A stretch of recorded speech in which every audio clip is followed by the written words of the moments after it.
Wa? Guys, hii kitu naongelelea hapa mjue ni ya matajiri. Kama wewe ni maskini tafadhali kaa kando.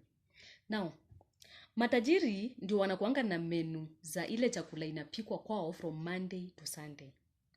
Simply because number one, they have a chef, na number two, they can afford everything yenye wameandika kwa hiyo menu. Sasa wewe maskini una go ahead unaanza kukopi historia. Ati mimi naandika menu ya meals za kwangu nikuwe napika from this Monday to Sunday. Zile vitu umeandika pale my friend.